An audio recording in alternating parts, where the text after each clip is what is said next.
I'm in London. I am here. I am in London. The big red bus just drove by, as if to prove my point. You can't see it, but it was very English, that big red bus. Anyways, I'm currently in Kensington, staying at a hostel. Clearly, you can see. The next people don't check in until 3, so I have just enough time and privacy to film this, although someone could walk in at any moment to finish preparing for the new people to come in. So I'm in Kensington right now at a hostel. Not my favorite part of the city. It's a little bit too posh. It's not as interesting for me, but the architecture is gorgeous and the green space is amazing. So we have been vibing and walking a lot. We meaning me, myself, and I. So anyways, welcome to part 2. This is a completely unstructured series. I am just filming these as I go, as I feel inspired. And today I feel like I am ready to step into the next era of this project, which means I have completed the last part of it. So the first time I talked about how I got to this point, how I was sitting in my car. I was like, I am currently in this crazy transitional phase where I'm trying to sell my car, I'm getting rid of all my things, I'm putting things into storage, and blah, blah, blah, blah, blah, blah, blah. Long story short, sold my car, put my stuff into storage, got my mom married, and took my flight across an ocean, and I am now on a new continent with 2 backpacks and a very successful audition. I think I talked about that. I definitely talked about that in the last video. Because it was a huge reason as to why I came here, why I took this big leap. The reason that I wanted to talk about this today is this idea of the big leap. So not only was this literally a big leap to leave my life behind and to come out here and to follow what I call invisible strings. I'll talk more about those in a minute. But there's also a book called The Big Leap by Gay Hendricks that quite literally changed my life, and I want to talk about it. So I read this book back in August of last year, and it gave me the tools and the encouragement and the inner knowing to trust what I could see, to trust the vision that I see, to trust myself, and know that not only am I capable of fulfilling it someday, but I'm capable of fulfilling it now, starting to take the steps to become that version of me that I can see so clearly in the future. So the super, super short synopsis of this book, because you can just go look it up and maybe I'll do a review of the book at some point because it really, really changed my life, is the author talks about trusting and following and finding your unique creative genius. When you are working and living in your zone of genius, the thing that just comes so naturally to you, nobody can do it quite like you. It's very specific and it can usually come through multiple channels. When you are living in that zone of genius, your life just expands and explodes with opportunity and rises to new levels that you never imagined possible. He also talks about upper limits, which are, we evolutionarily are not wired to continue growing in all of the good stuff unendingly.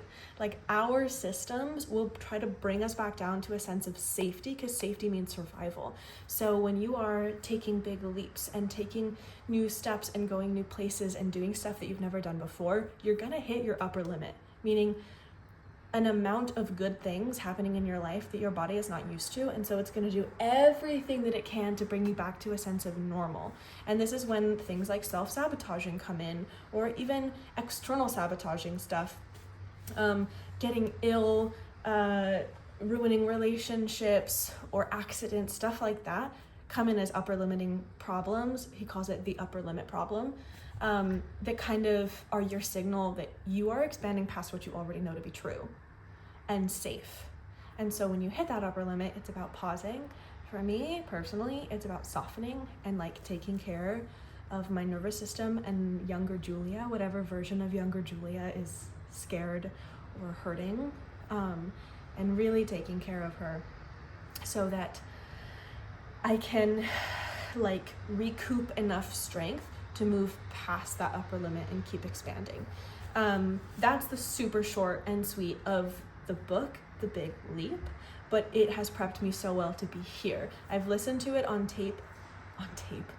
Spotify a gazillion times. I used to, when I was first getting into The Big Leap, I listened to the whole thing, and then I would listen to it as I slept. So I have listened to like countless hours of it. Plus the author reads the book himself, and I really enjoy his voice and just like his energy when he reads it. So that was 6 to 8 months ago. I'm not going to do the math right now. Sorry. But, it really has prepared me for being here and where I am. And when I start to feel that like, oh my God, I'm doing crazy things, just to like pause and be like, I'm doing crazy things, but are they wrong? And I check in with my intuition. No, this feels really right. It's just new. And so I'm not used to it. Oh, okay. What part of me is scared right now? And I check in and I go, oh, that's the part of me that's scared. And then I talk to that part of me and I say, what do you need right now to feel safe? Someone could walk in here at any minute. I don't know. What do I need to feel safe? And then I take care of that. Oh yeah, whatever, self-talk or self-touch, whatever it is, take care of that part of myself. And then usually by then I feel much calmer, and I'm like, no, I do feel good. And because I was able to take care of that part of me, that part that hit the upper limit and didn't know how to move past it, now I can move forward, and now I can continue going. That is the book. I highly recommend it. It changed my life. It's one of many books that have changed my life. But I just wanted to say that the taking big leaps, like doing crazy life changes, they're not random. This is not random. I did not, on a whim, pack up and move my stuff and myself to London without any real plan beyond a final audition for a master's program and some really lovely friends who let me stay on their couch, and then hostels obviously in between. Like, that's not random. It was very intentional. And so even while on the outside a lot of people could see it as like, what do you mean you just like packed up and moved to London with like no plan whatsoever? There's a reason that I'm here.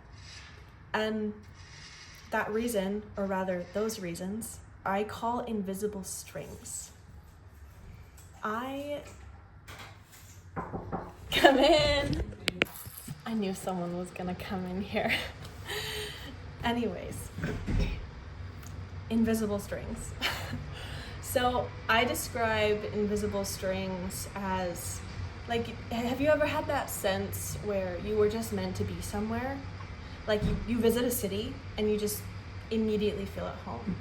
Or you feel like something about this place feels familiar even though I've never been here before. Or a version of you comes out that you've never met before that just seems like right. That's an invisible string. Or people that you meet. For some reason, I just have this urge to say hi to this person. And I'm just gonna do it. I don't know, it doesn't make any sense. And then that person like becomes a best friend for life or something. There's these invisible strings that tug at you and pull you through your life. They often come up for me in like the projects that I work on. I am a writer, and even though it feels like sometimes when I'm writing, I'm like, I don't know where this is all going. Like I don't know, but I just feel the draw to do this creative thing, and let me just put this out there. And then it comes in handy because of this application I had to do for this thing, and then they wanted a portfolio, and I'm like, well, luckily I have a portfolio because I've been writing, because I've been following these invisible strings, these intuitive pings of creativity. So invisible strings, you can also call them intuitive pings or intuitive hits or nudges, or I call them breadcrumbs sometimes, where like they might not always make sense, and you might be like, I don't know why I'm doing this, but it just feels right to do. Also, I'm sorry if it's loud. I was trying to use my little microphone, but these are worse, so deal with it. It's fine. There is construction outside that sounds like it's getting louder. Oh, it's because there's a trash truck outside. Oh, that'll be gone in just a minute, so don't even worry about it. So here's an invisible string that I will share with you, and it's not complete, but it's definitely tugged.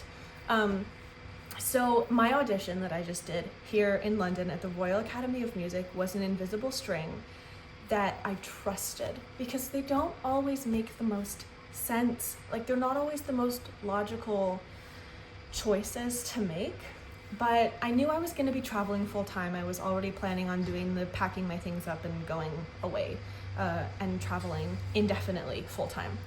Then I got this intuitive hit to research schools in London, and I knew I had a very specific type of program in mind. I've already done a 2-year acting conservatory. I really didn't want to go back to school for multiple years. I really just wanted to get a very specific type and length and depth of training that I haven't had access to yet.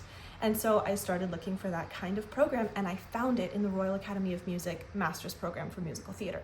It's a 1-year super intensive boot camp. Bye-bye Trash Trek. Hello Peaceful Sounds. And I put it off for a while. I was like, that's kind of crazy, like the Royal Academy of Music. I have some vocal training, but I'm mostly self-trained. I am mostly self-taught.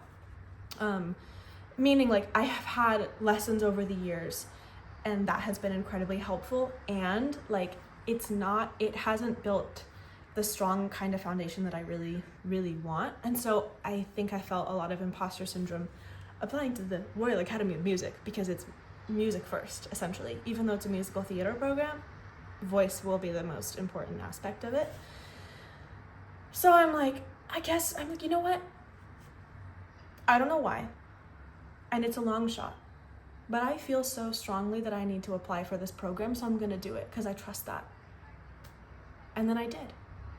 And then it was 2 months went by, and I was like, oh, I did not get it. I didn't even get a call back. That's fine, It was a long shot anyway, and then I got the call back, and they invited me in person to come do this call back, and there was a Zoom option too. But the invisible string said, come on.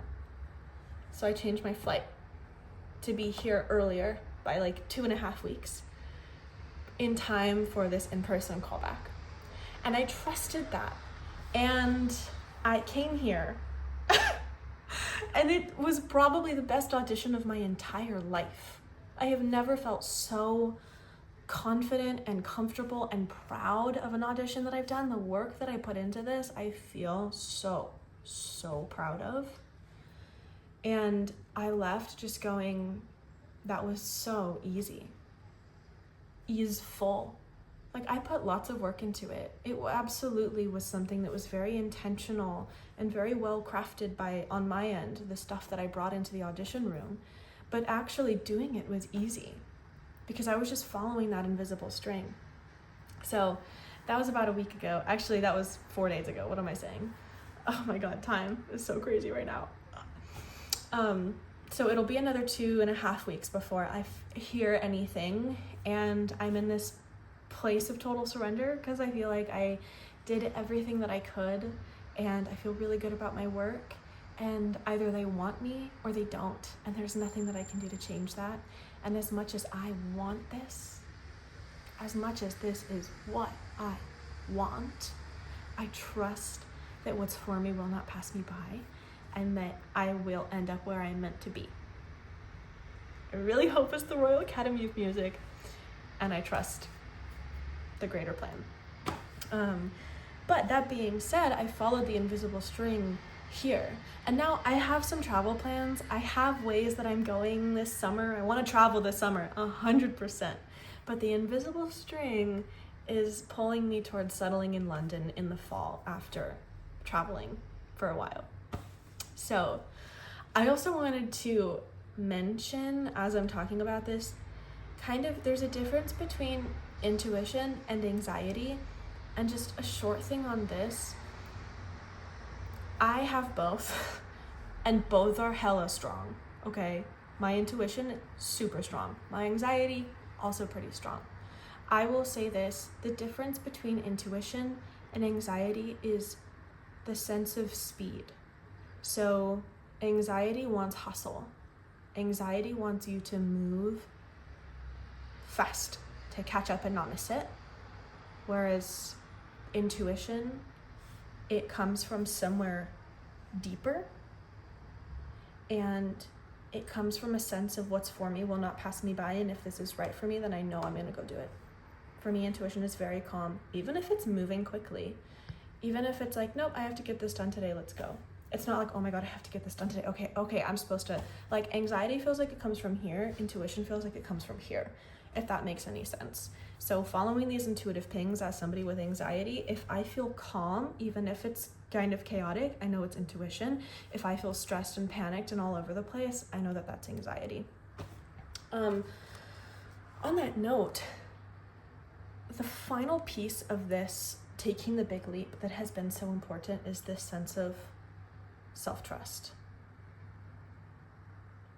Solo travel is like the absolute best way to build self-trust, and I've done a lot of it. I've done more like road tripping and camping than international travel. I have done international travel before this, but I'm excited to do more, obviously. It's in my plans. But there is nobody, and I mean no one, not your best friend, not your mom, not your coach, not your dad, not your grandma, not anybody, not the guru you think knows everything. Nobody is going to know what is right for you better than you are. And that's something that I've had to really learn in these last couple years.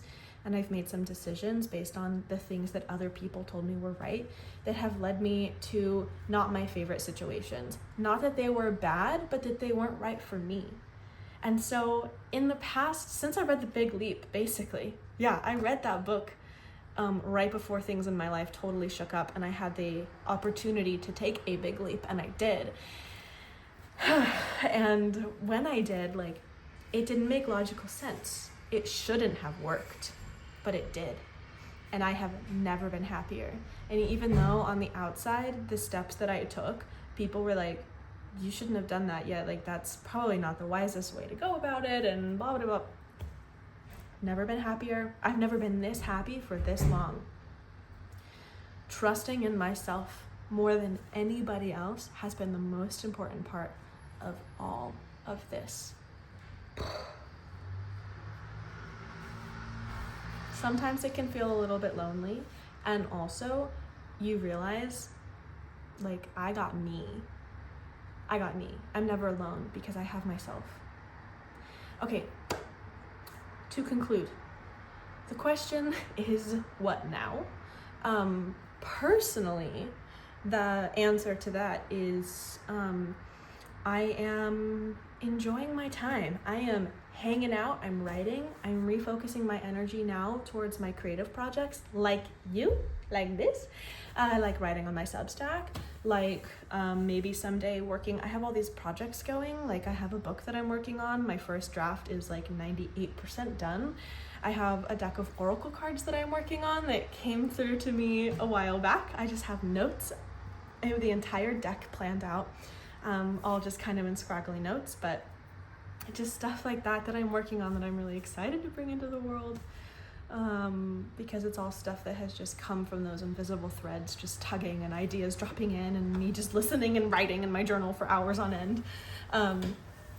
But yeah, this next part of my life, like this summer, is about travel and creating and following those invisible strings to bring the vision into being. I think, and we'll see what actually happens, the next video in this series is going to be like bringing the vision from this cloudy space in the mystery of the universe, world, and in my brain into reality, which is what I'm doing already with starting the series of Fulfilling the Vision, because I'm like, damn, I just got to get this done. I got to do it. I can see it so clearly. Let's do it, and let's just document along the way.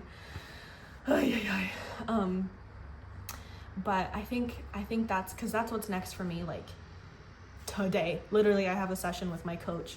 I've been working with this intuitive coach, Rachel Josefina. She's amazing, and we're gonna talk and go deeply into that and kind of help to solidify maybe just what the next couple steps are in creating this like vision of this online creative led business thought leadership coaching, I don't know, type thing, you know, finding the right words to describe it, And if not that, then at least just finding the way to move forward in it that feels really good. So that's all for today.